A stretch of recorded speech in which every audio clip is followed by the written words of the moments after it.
And so we are here on another episode of Conversations with Strangers with... It's your boy, Cordero the Creator. All right, say your name again? Cordero. Cordero. All right, Cordero, who are you? I'm Cordero the Creator. I'm a founder of my business, Motivating Memphis. I'm not sure whether I should look at you or the camera. It's kind of confusing. I mean, you just kind of look at me. Okay, That's fine. Okay. I started my own business, Motivating Memphis, where I'm working on a YouTube channel, but I also do shaved ice. Shaved ice? Mm-hmm. Like slushy? Mm-hmm. Okay. And where does that interest come from? Well, my name is Cordero the Creator, so I like to make stuff. That's not the only thing I make. I make like soap, candy,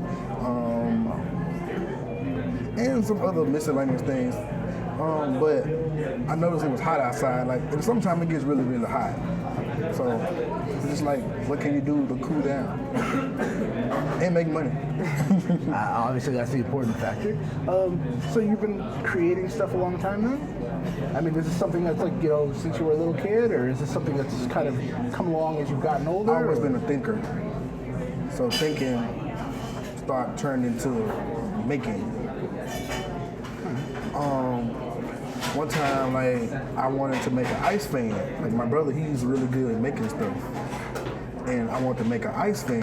And I told him about it. He was like, "You're just trying to make money quick." Nah, that's dumb. It was a dumb idea. And then next thing I know, somebody made an ice fan. So it was like, if I got an idea, I'm gonna do it, just to see what happens. Yeah. So you have just one brother, two brothers, couple of sisters in there, and I mean, I have two brothers and a sister. Right. And I'm an only child. How was that experience? Kind of. I'm an only child too. I'm the other child. The other child? I'm the outside child. Okay. So I'm my mother's only child, but I'm my father's fifth. Yeah, my older brother died. So. Oh, sorry. So you talked about creating soap and candy and all this other stuff. Is there one thing specifically you like to really create more than anything else? I mean, painting, music, or I'm assuming you're into other artistic endeavors. I'm not really in love with any of it. I just like to do something. I like to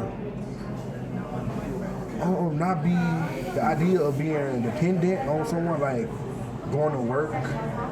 That kind of is what drives me. I don't want to work for someone else. I want to own my own. So I want to know how to create stuff. Many people don't know how to make stuff from scratch. So it's like an entrepreneurial spirit. Right. Have you had a lot of bad bosses in your life? No, my bosses are fine. I guess ego tripping or something. I don't know. I don't want to work for nobody. Okay. What's your favorite movie?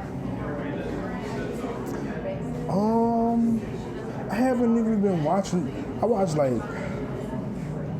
favorite show was The Walking Dead, and I like Dragon Ball Super. All right. So those are kind of different concepts. What draws you to one? What draws you to the other? Growing up with Dragon Ball Z, being a big kid, The Walking Dead, I just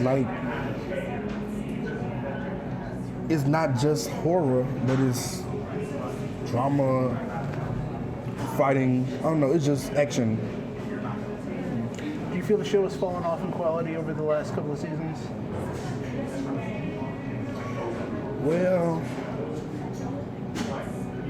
I don't know. I know one thing about life is things ain't gonna always be it's the way that you want them to be or the way they used to be.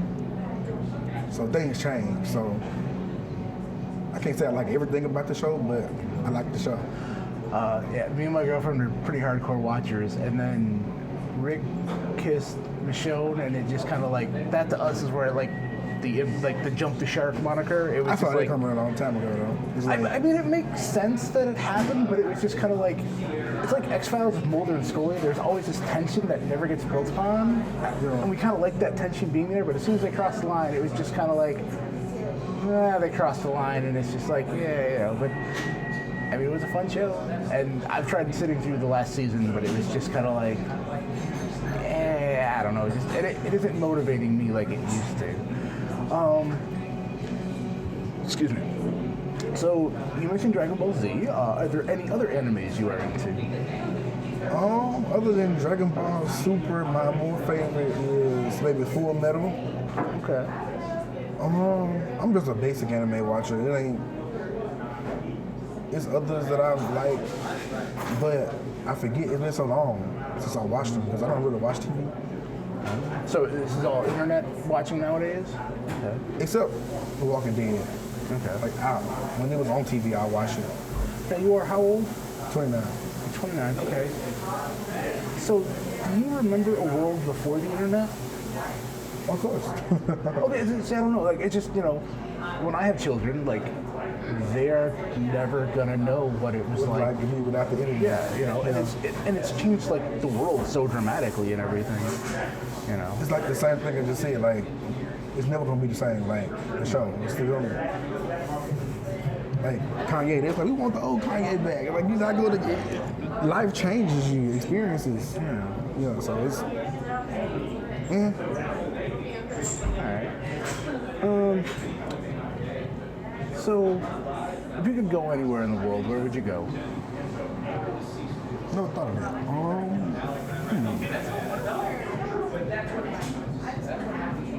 I don't know. I would like to travel outside of the United States just to learn more. Probably anywhere up north. I mean, you're a Memphis native? Born and raised. Born and raised? And you ever leave? Or? Yeah, I went to college in Nashville. Okay. I've traveled, been to several different places. My mother's family is from North Carolina, so I've been there a lot. I see a lot of opportunity in Memphis. Why? Because they're so behind. It's like, I think I heard someone say, like, a business is basically made to fix problems. Wherever there's a problem, there is a solution. So it's like so many, the very things that people complain about is the very opportunity that you can capitalize off of and change the city for the better. It's funny that you say that. Like, the second day I'm in the city, I was in a ride with an Uber guy, and he was kind of telling me, it's just like, you have, what I do is kind of a limited, it's not exactly it's a very specific skill set. Mm-hmm. And because of that, there aren't a lot of opportunities here. But when there is an opportunity here, I have more chance of getting that opportunity just because it's not LA, it's not New York, the competition is a lot less. Right. So it's interesting that you say that because it's just like, and I agree with you, this whole, like, the business is the answer to the problem. And it's just, I said, I haven't been in Memphis a whole lot. I haven't really noticed anything, like, majorly behind the times. Like, what is this? What are you talking about in terms of that? Smoking. Memphis is behind on smoking. Well, like, if you look at the way people up north smoke, where they have, what's those things? Vaporizers and different methods of smoking, travel. We just got, I don't know, it could have been here, Uber or Lyft, but I just feel like we're a city that's behind on everything. Like, entertainment-wise, like, we used to have a fair, we used to have, like, Liberty Land, we used to have so many fun things to do, but I guess the behavior of the people here, like, eventually businesses lose business. What do you think could spur on, like, a renaissance of this? Well, that's my business, Motivating Memphis. I plan to do YouTube videos, social experiments, prank videos. I have a social experiment, I don't know, I guess it would be an experiment, but it's interviews. What you hear when they say that Zach Randolph paid for the MLGW for people to get free? No, I don't know anything about that. Okay, that was like last summer, where a rumor started that on the internet that Zach Randolph gave, I don't know, maybe like $1 million to the MLGW for anybody who was behind on their deals to come and pay. Dang, that's But nice. but you had to go pay at the kiosk machine. You couldn't pay online, you had to go pay at the kiosk machine. Well, there was a rumor. And I kind of figured it from the beginning because I paid my bills on the kiosk machine. And I know that every time you pay, it charges you $2. So I said, regardless if that's a rumor or not, whoever owned that kiosk machine finna make money because every gas station that had a kiosk machine, it just lines all over the city. So I interviewed a couple of people asking how they felt about that. Regardless of how anybody felt, it was a great social experiment. It showed how broke people really are in the city.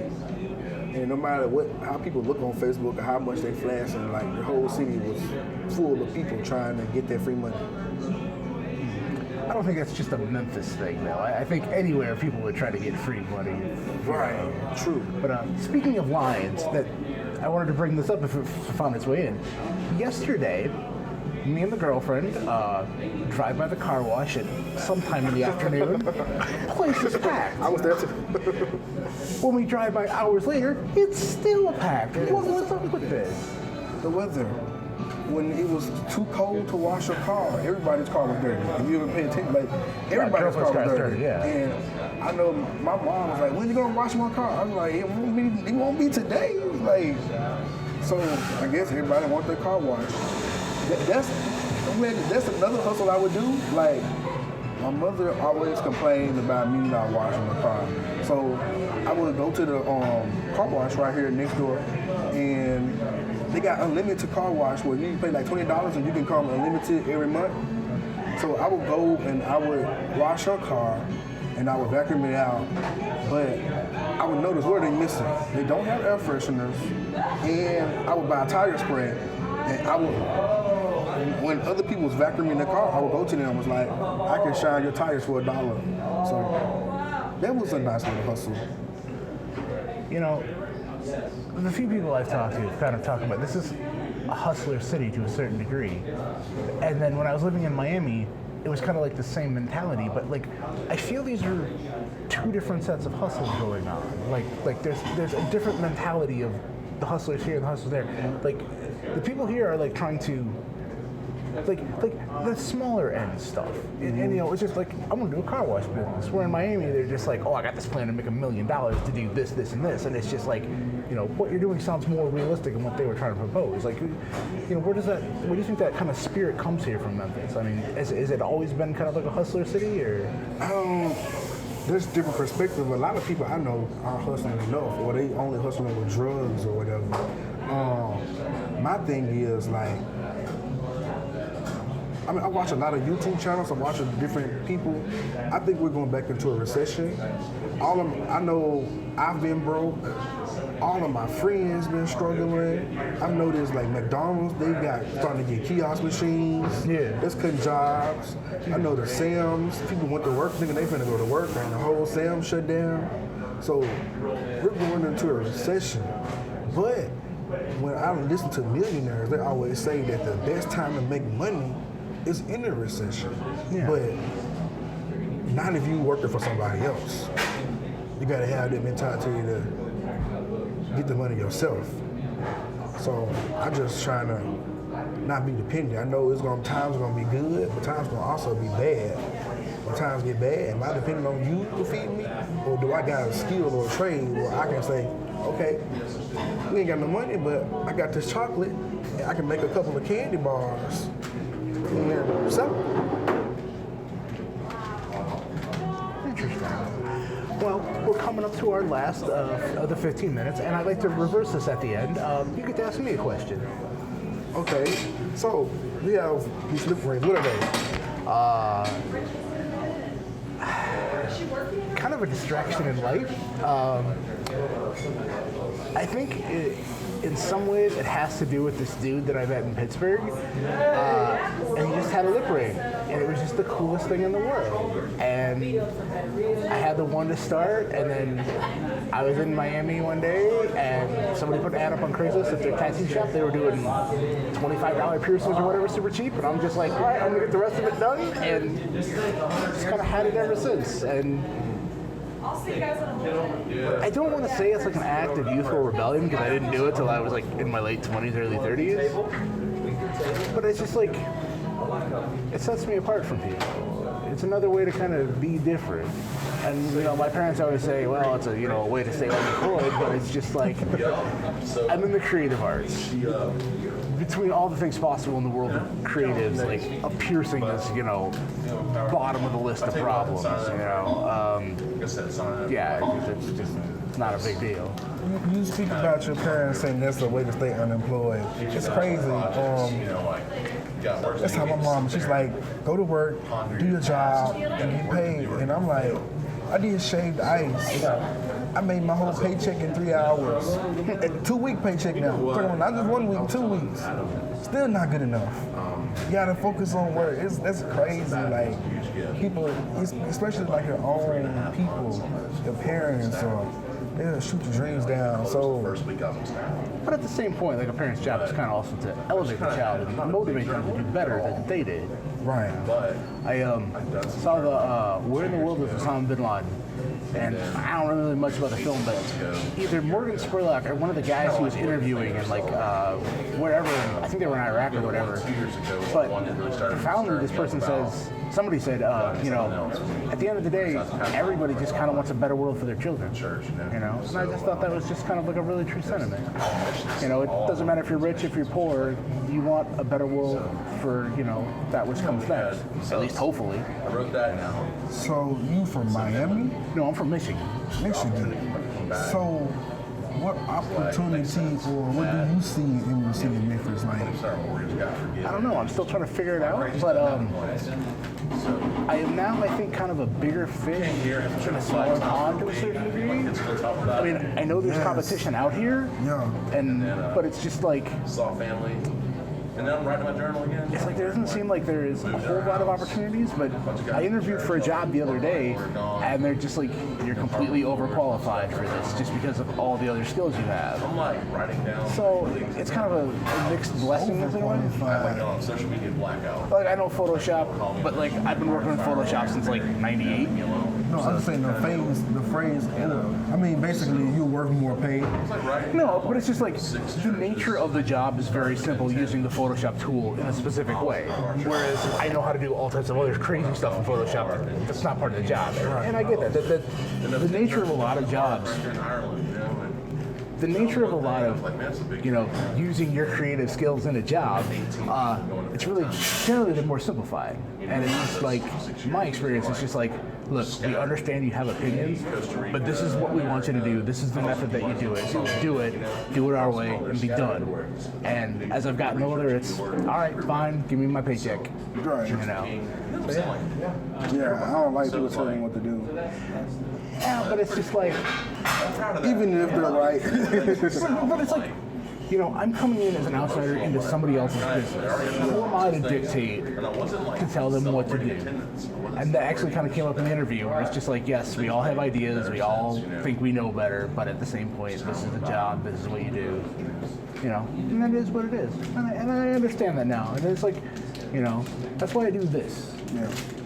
This is me doing my own thing. Nobody's telling me what to do. Exactly. And yeah, it's not making me a fortune or nothing, but, if you don't pursue it, it never happens. You don't work on it, it doesn't get better. All right, so I guess that's our time. All right, that's another episode of Conversations with Strangers. Y'all be good. Be easy. I don't know what to say.